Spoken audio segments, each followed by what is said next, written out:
नायक film का same दृश्य आज इस देश के अंदर लागू हो रहा है। ये वीडियो को जरा ध्यान से सुनिएगा।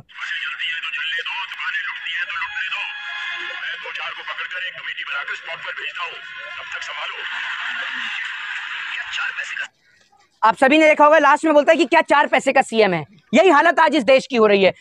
अंधभक्त जो हैं वो सब, देखा नहीं मोदी जी को कितना प्यार है देश से। मोदी जी रो गए आर्मी को लेकर, सेना को लेकर। अरे मोदी जी को देश से अगर प्यार होता तो आज मोदी जी देश के नौजवानों के लिए इस कानून को 1 सेकंड में वापस ले। एसी की हवा खाने वाली आर्मी की भर्ती नहीं है जो घर के अंदर तैयारी हो जाती है। सुबह 4 बजे उठ के दौड़ लगानी पड़ती है। दलाली नहीं करनी पड़ती सरकार की कि मोदी जी क्या कह रहे हैं टेलीविजन पे आके। मोदी जी हम काट के खा रहे हैं या चूस के खा रहे हैं, मोदी जी जेब में वॉलेट रखते हैं नहीं रखते हैं, इसके लिए दलाली नहीं, जिगरा चाहिए होता है। गोविंदा की, जिसमें जो है गोविंदा में आप देखते हैं कि शक्ति कपूर बोलते हैं कि जो जिया जी कहेंगे मैं तो वही करूंगा। यही हाल इस देश की मीडिया का है। जो मोदी जी कहेंगे मैं वही। आर्मी की भर्ती का एग्जाम था, उसे बर्बाद कर दिया। उससे पहले एक फोटो आपको दिखाना चाहता हूं, उसके बाद एक वीडियो प्ले करूंगा, उसके बाद वीडियो को स्टार्ट करूंगा। ये फोटो कोई कश्मीर की नहीं है, ये फोटो है बिहार के पटना की, जहां पर देश के नौजवान आज सड़कों पर बैठे हुए हैं। और ये नौजवान उस दिन भी सड़कों पर बैठे थे जब ये रोजगार मांग रहे थे। एक बात आपको बोलना चाहता हूं कि आपका जब टीवी पुराना हुआ, आपने टीवी को अपडेट किया ना, फोन या मोबाइल फोन यूज करते हैं, इसका सिस्टम पुराना हो जाता है, इसको भी अपडेट करते हैं ना। तो क्या आज इस देश के नौजवान मंदिर और मस्जिद से ऊपर उठ के,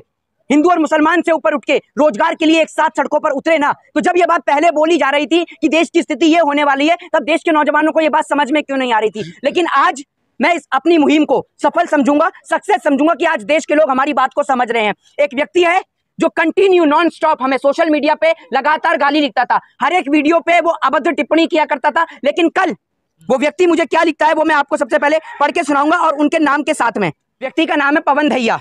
पवन धैया लिखते हैं कि आज भाई को सुनकर दिल को सुकून मिल रहा है। भाई मैं आपसे माफी मांगता हूं, अब तक मैं आपके विरोध में था, आपने मेरी आंखें खोल दी। अब इस सरकार ने मेरी आर्मी की भर्ती का एग्जाम था, उसे बर्बाद कर दिया है। मैं आपसे माफी मांगता हूं। मैं आपको हर वीडियो में गाली लिखा करता था, अभद्र टिप्पणी लिखा करता था। इस व्यक्ति का नाम, इस शख्स का नाम पवन धैया है। आज ये माफी मांग रहा है क्योंकि आज इसको खुद समझ में आया कि इसका रोजगार इससे चला गया है। अब आपको एक वीडियो प्ले करके दिखाता हूं। ये वीडियो है, आप सभी ने एक फिल्म देखी होगी, नायक फिल्म।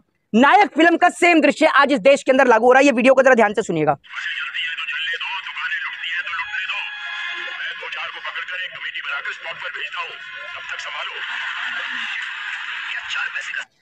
आप सभी ने देखा होगा, लास्ट में बोलता है कि क्या 4 पैसे का सीएम है। यही हालत आज इस देश की हो रही है। पूरा नायक फिल्म वाला सीन इस देश के अंदर लागू हो रहा है। कश्मीर से कन्याकुमारी तक पूरा भारत जल रहा है। प्रधानमंत्री अपनी सैर पे बिजी हैं। मैं प्रधानमंत्री जी से पूछना चाहूंगा, आज आपके कलेजे को ठंडक मिल रही होगी ना? जिस आर्मी की ड्रेस पहनकर आप आर्मी के टैंक में घुसे थे, आज कलेजे को ठंडक मिल रही है या और जलाना चाहते हैं इस देश को? ये देश कभी हिंदू मुसलमान के नाम पे चलता है, कभी मंदिर और मस्जिद के नाम पर चलता है, कभी ये पैगंबर और मोहम्मद साहब के नाम पर, तो कभी महादेव के नाम पर चलता है, तो कभी ये देश मंदिर और मस्जिदों के नाम पर चलता है। और आज ये देश जब रोजगार की चिंगारी घर घर तक घुसी तो आज ये देश रोजगार के लिए जल रहा है। आपसे हम पहले ही बोल रहे थे कि ये देश की स्थिति देश में होने वाली है, लेकिन देश के रोतू प्रधानमंत्री अभी कुछ दिन में, जितना हमें सूत्रों से पता चल रहा है, कुछ दिन में प्रधानमंत्री जी टीवी चैनल पे आने वाले हैं और रोकर दिखाएंगे। और रोक के दिखाने के बाद बोलेंगे कि मेरा ये जो फैसला है, ये लोग योजनाएं जो है वो लोगों को समझ में नहीं आई, इसलिए अब मैं इस फैसले को वापस लेता हूं। पहले आप पूरा देश जलाते हैं, पूरे देश में आग लगाते हैं, उसके बाद आप फैसलों को वापस लेते हैं। नरेंद्र मोदी जी को शर्म आनी चाहिए कि आज पूरा देश जल रहा है। आर्मी की भर्ती कोई देश के अंदर छोटी मोटी भर्ती नहीं होती है। आपने 4 साल से पहले तो एग्जाम नहीं निकाला, और एग्जाम निकाला तो आपने डायरेक्ट उनको 4 साल के लिए कर दिया। ये बताइए मुझे, बंदूक भी घर से लेके आनी है क्या? ये बता दीजिए आप मुझे, बंदूक भी घर से लेके आनी है? और कल को जब युद्ध होगा, कल को अगर लड़ाई होगी, तो अगर लड़ाई के अंदर सेना के जवान यूं कहेंगे कि भैया आप आगे जाइए पहले, क्योंकि आप पक्के हैं।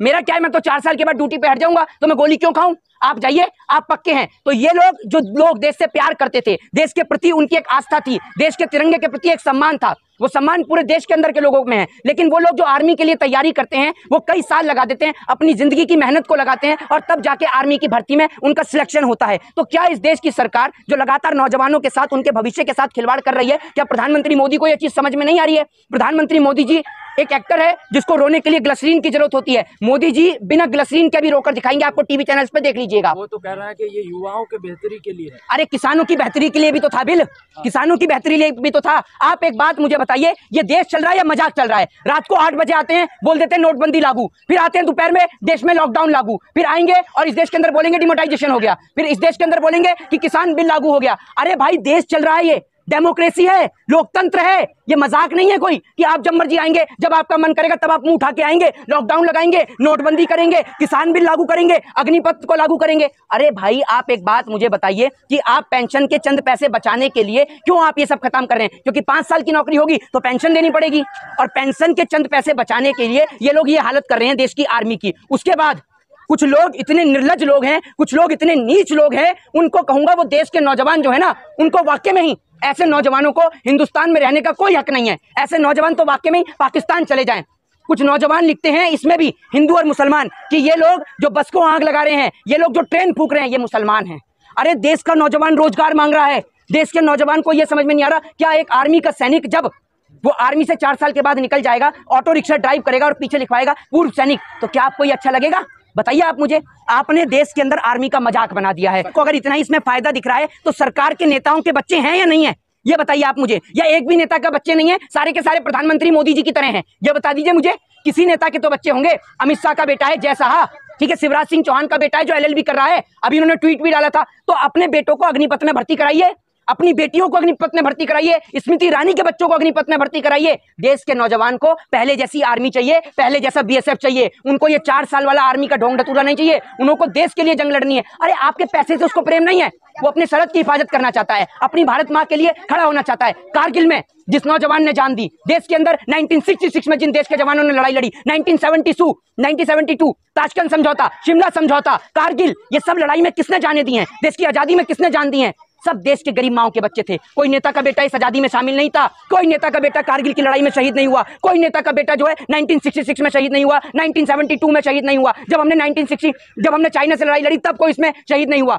मरने वाला, शहीद होने वाला देश के लिए एक गरीब माँ का बेटा है, और आज आप उस गरीब माँ के साथ खिलवाड़ कर रहे हैं। लेकिन आज बड़ी खुशी हुई मुझे ये सब चीजें देखकर कि आज देश का नौजवान जो हिंदू और मुसलमान के नाम पर लड़ रहा था, पैगंबर मोहम्मद साहब और महादेव के नाम पर लड़ रहा था, आज दोनों एक दूसरे के कंधे पर हाथ रखकर एक साथ चलकर बोल रहे हैं कि आज लड़ाई मजहब की नहीं है, आज लड़ाई मंदिर और मस्जिद की नहीं है, आज लड़ाई है रोटी की, आज लड़ाई है तिरंगे की, आज लड़ाई है रोजगार की। और अगर हम आज चुप हो गए तो जिंदगी में कभी नहीं बोल पाएंगे। तो आज आपको बोलना है अपने हक और अधिकार के लिए। आज आपको सत्य और अहिंसा का महात्मा गांधी का रास्ता याद करना है। और आप देश के नौजवान हैं, आपके हाथ में इस देश का भविष्य है, तो आपको अपने घर और मकानों से बाहर निकलना है और शांतिपूर्ण तरीके से प्रदर्शन करिए। वो हमारा लीगल राइट है, लेकिन शांतिपूर्ण तरीके से करिए। मोहित जी, सरकार ये कह रही है कि कुछ राजनीतिक पार्टियां हैं और विपक्षी पार्टियां हैं जो इस आंदोलन को भड़का रहे हैं, और देश में जो जगह जगह हिंसा हो रही है उसके पीछे भी कोई ना कोई राजनीतिक साजिश लग रही है। भारतीय जनता पार्टी के नेताओं का जब कुटावा चढ़ रहा है, अगर आपको लगता है कि देश के अंदर विपक्ष की बात इतना ही सुनते हैं देश के नौजवान, तो विपक्ष आज विपक्ष में कैसे बैठा है और आप सत्ता पक्ष में कैसे बैठे हैं? इस सवाल का जवाब दीजिए। क्या आप बेईमानी से सत्ता पक्ष में बैठे हैं? बताइए ना आप मुझे। आज लाखों की संख्या में नहीं, हजारों करोड़ों की संख्या में देश के कोने कोने में नौजवान सड़क पे है। देश की राजधानी दिल्ली से लेकर तेलंगाना से लेकर उत्तर प्रदेश से लेकर आगरा से लेकर बिहार के बलिया से लेकर पटना तक आज देश का पूरा नौजवान सड़कों पर उतरा हुआ है।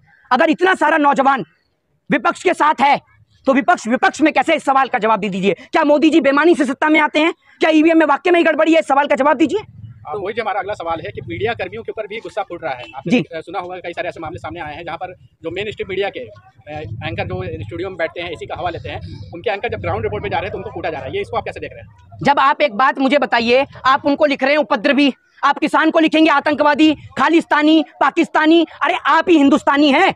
जो SSC GD के लिए प्रदर्शन करे वो आतंकवादी, खालिस्तानी, पाकिस्तानी। पेपर लीक हो जाए वो उसके लिए आवाज उठाए वो खालिस्तानी, पाकिस्तानी, आतंकवादी। आप अकेले देशभक्त हैं, अकेले अमित शाह का बेटा इकलौता देशभक्त है, स्मृति ईरानी के बच्चे देशभक्त हैं, और शिवराज सिंह चौहान के बच्चे देशभक्त हैं, बाकी सारे देश विरोधी हैं। मीडिया तो कहती है कि जो सेना में भर्ती होने वाले हैं वो तो अपने घर में बैठ के तैयारी कर रहे हैं, ये जो हुड़दंगी कर रहे हैं इनको तो सेना से कोई लेना देना नहीं। हाँ, इनको अपनी राजनीति चलानी है। आप एक बात मुझे बता दूं आपको, ये AC की हवा खाने वाली आर्मी की भर्ती नहीं है जो घर के अंदर तैयारी हो जाती है। सुबह 4 बजे उठ के दौड़ लगानी पड़ती है, दलाली नहीं करनी पड़ती सरकार की कि मोदी जी क्या कह रहे हैं टेलीविजन पे आके, मोदी जी हम काट के खा रहे हैं या चूस के खा रहे हैं, मोदी जी जेब में वॉलेट रखते हैं नहीं रखते हैं। इसके लिए दलाली नहीं, जिगरा चाहिए होता है। और भारत माँ के लिए शहीद होने के लिए किसी को जिगरे की जरूरत होती है, जो अपने तिरंगे से, अपने वतन से प्रेम करता है। और ये मेरे देश का गौरव है, ये मेरे देश का सौभाग्य है कि इस देश का हर एक नागरिक, हिंदू, मुस्लिम, सिख, ईसाई, अपनी माँ से ज्यादा अपनी भारत माता से प्रेम करता है। और जिसके लिए आज आप देख रहे हैं ना, आर्मी की भर्ती के लिए नौजवान सड़क पे उतरा है, तो सोच लीजिए कि तिरंगे से कितना प्यार करता है नौजवान। लेकिन नौजवान तो सड़क पे उतरा है, लेकिन जो ये हिंसा हो रही है, ट्रेनों को जला दिया गया, बस को जला दिया, इसका क्या आप समर्थन कर रहे हैं? देखिए, हिंसा निश्चित तौर पर गलत है और हिंसा हम बोलेंगे उन नौजवानों को कि आक्रोश में आके कुछ भी इसी प्रकार का कोई आप एक्शन मत उठाइए। आप देश की सरहद की हिफाजत करना जानते हैं तो ये हमारे देश की संपत्तियां हैं। हमारे देश की संपत्तियों को किसी भी प्रकार की हानि और नुकसान ना पहुंचाए, क्योंकि हमारी लड़ाई सरकार के कानूनों से है। हमारी लड़ाई देश की सरकारी संपत्तियों से नहीं है, हमारी लड़ाई बसों से ट्रेनों से नहीं है, हमारी लड़ाई सरकार के कानूनों से है। और हम सरकार के कानूनों से लड़ाई लड़ेंगे, लीगल प्रोसेस भी करेंगे, कोर्ट तक जाएंगे और उसके बाद भी अगर हमारी मांगे पूरी नहीं हुई तो हम धरना प्रदर्शन और प्रोटेस्ट करेंगे। और जैसे एक साल किसान आंदोलन का चला, ठीक उसी प्रकार से एक बार नौजवान देश का सड़कों पर बैठेगा शांतिपूर्ण तरीके से। हमारा एक सवाल और है कि ये मीडिया का भी चरित्र थोड़ा बदला हुआ दिख रहा है। अभी आप हाल में ही देखे होंगे कि नुपुर शर्मा के विवादित बोल के बाद कई जगह जो है प्रोटेस्ट हुए हैं और उसके बाद मीडिया जिस तरह से मुसलमानों पे हमलावर थे और बुलडोजर उनके घरों पे चल रहे थे, तो क्या लगता है कि जिसमें जो उपद्रव मचा रहे हैं, सारे छात्रों को नहीं बोल रहे हैं, लेकिन जो उपद्रव मचा रहे हैं उनके घरों पे बुलडोजर चलेगा? अरे बुलडोजर अगर सरकार की चलाने की औकात थी तो अमित शाह अब तक ना बेघर हो चुके होते, क्योंकि अमित शाह खुद तड़ी पार हैं। अगर बुलडोजर सरकार चला रही होती तो योगी आदित्यनाथ जो है वो फुटपाथ पे रह रहे होते, क्योंकि योगी आदित्यनाथ के ऊपर भी कई गंभीर धाराओं में मुकदमे दर्ज थे। आज भले ही आरोप मुक्त हो गए क्योंकि आप चीफ मिनिस्टर हैं सर, आप चीफ मिनिस्टर, आप मुख्यमंत्री हैं। आपने सुना नहीं कि इसके बाद क्या किया जाएगा? इन सब के लिए एक कमेटी गठित कर दी जाएगी। कमेटी गठित करने के बाद मोदी जी आएंगे और थोड़ा सा आंख में विदाउट ग्लिसरीन के थोड़ा सा भावुक हो जाएंगे, मीडिया लगा देगी, नरेंद्र मोदी जी रोए, मोदी जी हो गए भावुक, और उसके बाद में अंधभक्त जो हैं वो सब, देखा नहीं मोदी जी को कितना प्यार है देश से, मोदी जी रो गए आर्मी को लेकर, सेना को लेकर। अरे मोदी जी को देश से अगर प्यार होता तो आज मोदी जी देश के नौजवानों के लिए इस कानून को 1 सेकंड में वापस ले लेते, क्योंकि मोदी जी को प्यार तो कॉर्पोरेटर सेक्टरों से है, बिजनेसमैनों से है, अंबानी और अडानी से है। सेना के जवानों से उनको क्या प्रेम?